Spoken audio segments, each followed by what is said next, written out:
हरे कृष्णा। आज हम आपको जगन्नाथ जी के भक्त की लीला बताते हैं। भक्त साल्वेग ये महान कवि हुए बाद में, भजन कीर्तन वगैरह लिखने वाले। इनके पिताजी थे लाल बेग। तो लाल बेग एक सूबेदार थे, मुग़ल बादशाह के वहाँ ये टैक्स जमा करते थे। सुबह से शाम तक ये टैक्स वसूल में लगे रहते थे, इसलिए इनको सूबेदार भी कहते हैं। ये गुंडागर्दी, मारपीट सब काम करते थे और बहुत क्रूर थे। लाल बेग में एक अवगुण और भी था कि ये कहीं भी सुंदर स्त्री या कन्या देखते थे तो उसको वहीं से उठाकर चल देते थे। इस तरह का नेचर वाले इंसान के घर में कितनी स्त्रियां होंगी आप अंदाज़ा लगा सकते हैं। और बहुत सारी संतान हुई, लेकिन कोई जीवित नहीं रहा। मुग़ल के सूबेदार थे, इनकी सारी स्त्रियां मुसलमान थीं।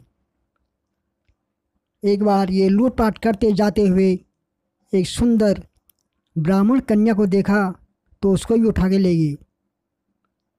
जितने भी स्त्रियां थे सबके संतान नहीं रही। इस ब्राह्मण कन्या का एक पुत्र जी गया और साल्वेग सूबेदार का कोई वारिस भी नहीं था, इसलिए उसने इस ब्राह्मण कन्या से शादी कर लिया। पहले उससे इस्लाम धर्म में परिवर्तन कर लिया। उसका नाम फातिमा रखा। फातिमा ज़्यादा पढ़ी लिखी नहीं थी, फिर भी उसको जितना ज्ञान था भागवतम, भगवद गीता, भगवान के बारे में अपने बेटे को ज्ञान देती रही। लेकिन जब लाल बेग ने इस बेटे का नाम साल्वेग रख दिया और उसको अपनी छत्रछाया में ले लिया और अपने तरीके से उसको ट्रेन करने लगे कि लूटपाट कैसे करते हैं, गुंडागर्दी कैसे करते हैं, युद्ध कैसे करते हैं, गलत काम कैसे करते हैं, ये सब आदि आदि तरीके वो अपने पिताजी की तरह हो गया और अपने माता की शिक्षाओं को भूल गया।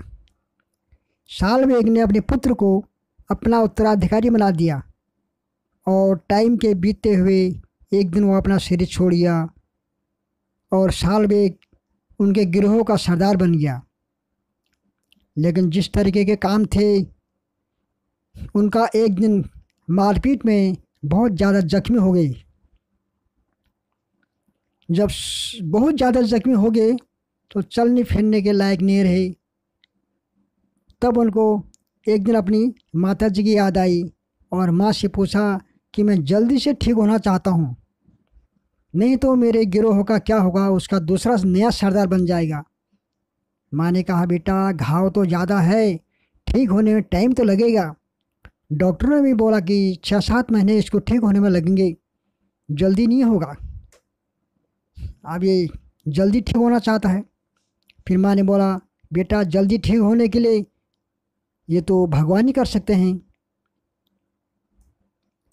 तो बेटा बोला, माँ आप कहो ना भगवान से। अब ये ब्राह्मण कन्या जो फातिमा बन गई है, जितना ज्ञान था वह बोली कि बेटा हर जीव को अपने लिए खुद प्रेरणा करनी पड़ती है, प्रार्थना करनी पड़ती है।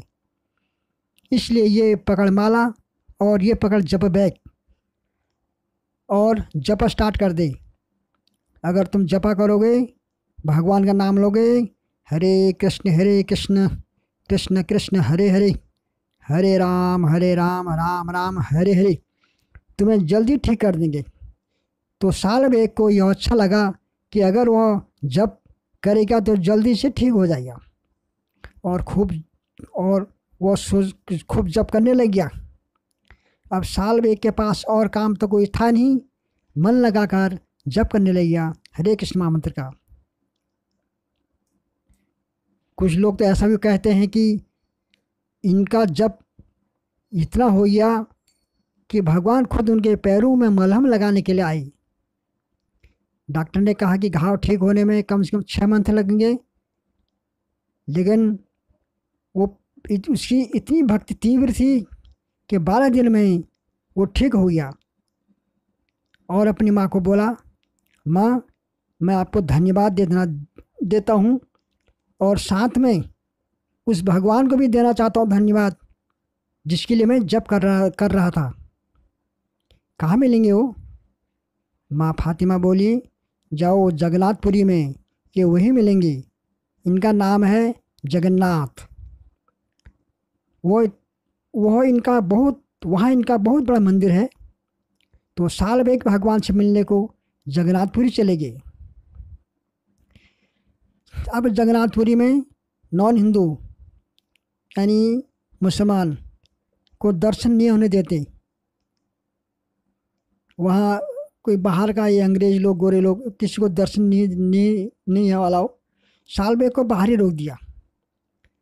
इनको दर्शन नहीं होने दिया तो सालबेग जो भी पूजा सामग्री लेके गया वो अपने मन से बाहर से ही भगवान को ऑफर कर दी, और भगवान ने इनकी पूजा सामग्री बाहर से ही स्वीकार कर लिया। थोड़ा बहुत जो सेवा कर सकते थे वो की, और रेगुलर वो भी जाते थे, कभी नारियल या कभी फल ले जाकर बाहर से ऑफर करते थे। जगन्नाथ जी बाहर से ही उनका भोग स्वीकार करते थे। लेकिन उनको लगा कि मुझे अंदर दर्शन तो मिल नहीं सकते। उनका मन लूटपाट से उब गया और ये अच्छे काम में उनका मन लग गया कि मैं भक्ति करूं, और उनको ये अच्छा भी लगा। लाल बेग ने जो जप किया था कि मैं जल्दी से ठीक होऊं और फिर से लूटपाट करूं, लेकिन अब तो वो इतने शुद्ध हो चुके थे, अब बाकी ज़िंदगी भगवान की भक्ति में लगे। लेकिन अपनी माँ से जाकर पूछा कि यहाँ तो जगन्नाथ जी के दर्शन नहीं मिले, मैं क्या करूँ?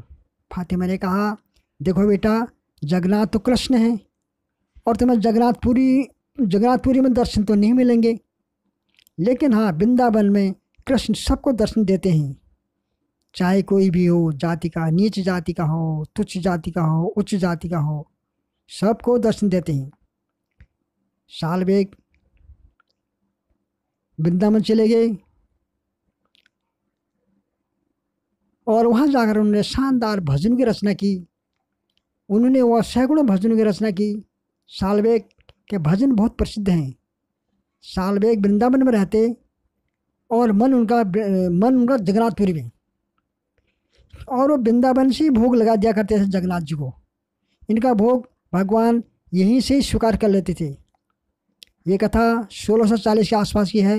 अगर आपको वृंदावन से जगन्नाथपुरी जाना है, लगभग 1 महीना से ज़्यादा इतना टाइम लगता है। तो यहाँ कुछ भक्त जगन्नाथपुरी जाने की तैयारी में लगे थे 1 महीने पहले से। किसी भक्त ने इनको भी बोला कि चलो आप इस जगन्नाथपुरी। सालबेग बोला, नहीं, मुझे नहीं जाना है वहाँ, जगन्नाथपुरी में मेरा जाना बेकार है, मुझे वहाँ दर्शन मिलते नहीं हैं। तो भक्त लोग बोले, नहीं, वहाँ रथ यात्रा है, रथ यात्रा का ये सबके लिए दर्शन है। वहाँ जब भी कोई रथ यात्रा होती है तो वहाँ सबको दर्शन मिलता है, चाहे वो बोला मुझे भी मिलेगा। सालबेग ने पूछा, भक्त बोला, हाँ, आपको भी मिलेगा, चलो आप जाने की। वो भी उन भक्तों के साथ सालबेग भी जाने की तैयारी में लग गया। लेकिन भगवान इनकी कुछ परीक्षा लेना चाहते थे। इनको रातों रात बुखार आ गया, 108 डिग्री बुखार। 4 दिन तक खटिया में पड़े रहे। 5वां दिन जब कुछ ठीक हुए तो इनको लगा कि लोग 4 दिन आगे निकल के फिर भी मैं दौड़ लगा के उन भक्तों को पकड़ लूँगा। अभी बीमारी से उठे थे, चल पड़े वृंदावन से जगन्नाथपुरी की ओर। फिर भी भागते भागते, बीमार आदमी थे, बीमार से उठे थे, 2 दिन लेट। लेकिन भगवान इनकी परीक्षा ले रहे थे कि हर परीक्षा में उत्तीर्ण हो रहे थे और किसी भी चीज़ के लिए रुक नहीं रहे थे, सीधा जगन्नाथपुरी की ओर भागता चला आ रहे थे। तो रथ यात्रा बीच में नंदी घोष नामक स्थान पर रुक गया। बलदेव जी और सुभद्रा जी का रथ तो गुडिंजा पहुंच गया और जगन्नाथ जी का रथ नंदी घोष पर रुक गया, क्योंकि वे सालबेग के इंतज़ार कर रहे थे। जब सालबेग आएगा तभी मैं चलूँगा। 2 दिन तक वो रथ हिला डुला नहीं। बहुत लोगों ने कोशिश किया, समझ में नहीं आया।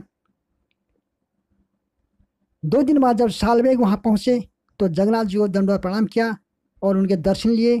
तब जाके जगन्नाथ जी का रथ चलना शुरू हुआ। उस स्थान पर रुका। आज भी उस स्थान में सालबेग की समाधि बनी है और हर साल आज भी सालबेग को दर्शन देने के लिए रथ वहाँ पर रुकता है। सालबेग भक्त की जय।